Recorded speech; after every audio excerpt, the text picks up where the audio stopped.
Perkembangan banjir antara fokus negeri di bawah Bayu petang ini langsung ke Kota Kinabalu bersama Sabrina Baas.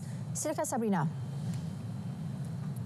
Ya Zahira, perkembangan banjir di Kinabatangan dan Keningau. Setakat pukul 4 petang tadi jumlah penduduk terjejas ditempatkan di 3 pusat pemindahan sementara PPS meningkat kepada 322 orang berbanding 319 orang pada pukul 12 tengah hari tadi. Menurut infografik Sekretariat Jawatankuasa Pengurusan Bencana Negeri Sabah, penduduk terjejas melibatkan 253 orang di 2 PPS di Keningau dan 69 di PPS Dewan Koningau Majlis Daerah Keningau. Sementara itu, Pegawai Daerah Beaufort Muhammad Nazri Ajun mengisytiharkan pembukaan PPS Selagon Beaufort pukul 1 tengah hari tadi. PPS berkenaan diaktifkan selepas pemeriksaan kawasan rumah penduduk terjejas banjir tidak selamat untuk didiami. Pemantauan terus dilaksana anggota keselamatan di kawasan berisiko banjir dari semasa ke semasa. Kegiatan penyeludupan warga Filipina menggunakan kapal tunda ke negeri ini tumpas dalam op taring landai khas kontraban di perairan Laut Pulau Berhala Sandakan semalam. Dalam kejadian pukul 2.30 pagi itu, 12 individu berusia 2 hingga 45 tahun ditahan selepas didapati tidak mempunyai dokumen pengenalan diri sah. Menurut kenyataan Komander Pasukan Polis Marin PPM Wilayah 4 Sabah ACP Muhammad Nazri Ibrahim, pegawai dan anggota PPM Sandakan yang menjalankan rondaan mengesan sebuah bot tunda dan 2 bot laju dalam keadaan mencurigakan. Pasukan operasi kemudiannya bertindak pantas dengan bergerak terus ke lokasi tersebut dan menahan serta memeriksa bot-bot berkenaan. Hasil pemeriksaan mendapati kedua-dua bot laju melakukan pemindahan penumpang disyaki tidak mempunyai dokumen sah dari bot tunda. Turut ditahan 2 juragan bot serta barangan rampasan melibatkan 1 bot tunda, 2 bot laju, 2 enjin sangkut dan 12 beg pakaian pelbagai jenis dianggarkan bernilai RM219,500. Kes disiasat mengikut anti pemerdagangan orang dan anti pemerdagangan migran pindaan 2022 dan Akta Imigresen 1959-63.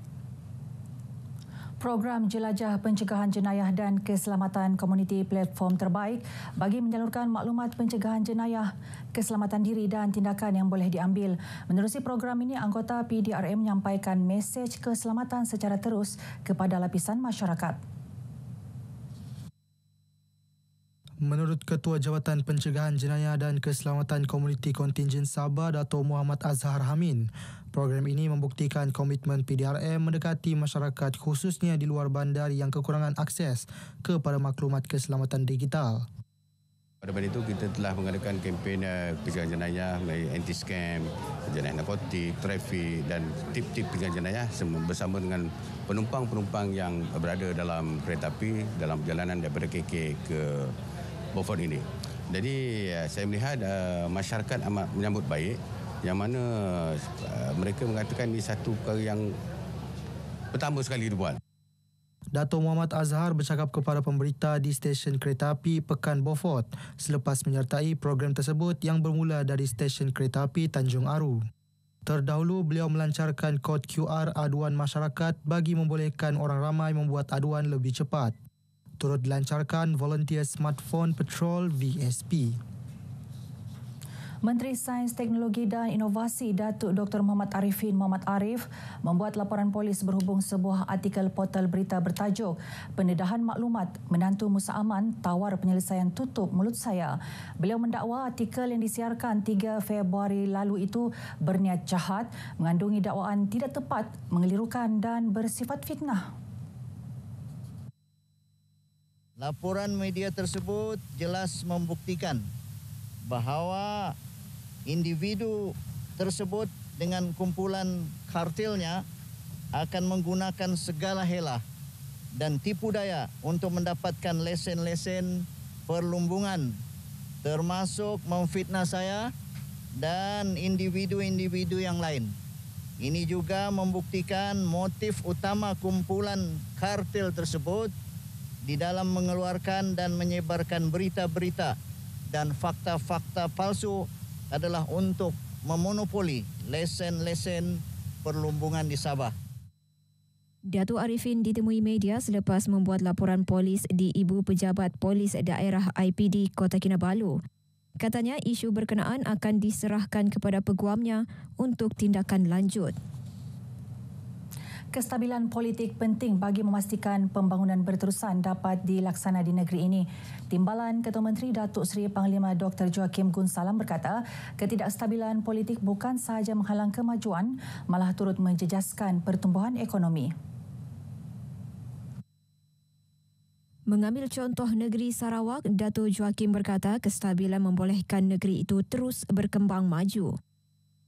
Ini one of the reasons. There are other many reasons too, but to me, political stability is one key area where we need to have before we can talk about physical development. So itu yang saya mention tadi. Datuk Joachim yang juga pemangku Presiden Parti Bersatu Sabah PBS bercakap kepada media selepas merasmikan sambutan Tahun Baharu Cina anjuran PBS. Majlis dihadiri masyarakat pelbagai kaum ini turut dimeriahkan dengan persembahan tarian singa. Ahli Jawatan Kuasa Masjid di Tawau diminta mengambil inisiatif mewujudkan kelas mengaji dan menghafaz Al-Quran bagi melahirkan lebih ramai qari dan qariah. Usaha ini boleh dilaksana dengan kerjasama pusat tahfiz dan madrasah di sekitar daerah berkenaan. Mungkin mereka boleh berkolaborasi dengan madrasah ataupun tahfiz yang banyak di Tawau ini dan dapat melahirkan qari dan qariah daripada setiap masjid yang ada di Perbandaran Tawau ini untuk kita ketengahkan lagi ke peringkat Perbandaran Tawau, ke peringkat negeri dan mudah-mudahan akan menjadi juara kebangsaan. Datuk Nizam yang juga adun apas ditemui media dalam majlis hafazan dan tilawah Al-Quran peringkat bahagian Tawau di Masjid Al-Kausar. Dalam perkembangan berkaitan, beliau menasihatkan pemilik pusat tahfiz dan madrasah mendaftar dengan Jabatan Kemajuan Islam Malaysia JAKIM dan Jabatan Hal Ehwal Agama Islam Negeri Sabah JAHINS bagi memudahkan penyaluran bantuan. Sempena majlis hafazan dan tilawah Al-Quran ini, peserta qari dan qariah dari Sempurna iaitu Abdullah Abdul Wahid dan Norasma Abdul Wahid dinobatkan johan pertandingan sekaligus mewakili Tawau ke pertandingan peringkat negeri Februari ini. Alhamdulillah, saya bersyukur ke hadrat Allah SWT kerana diberikan peluang sekali lagi untuk mewakili Tawau ke peringkat negeri.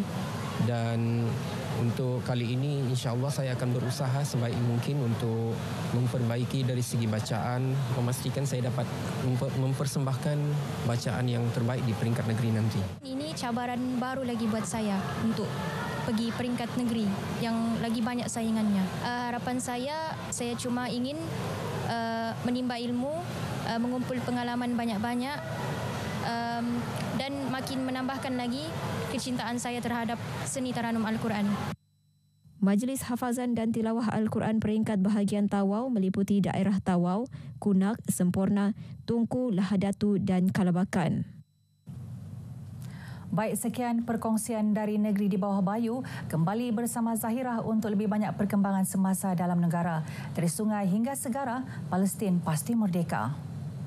Baik, terima kasih Sabrina.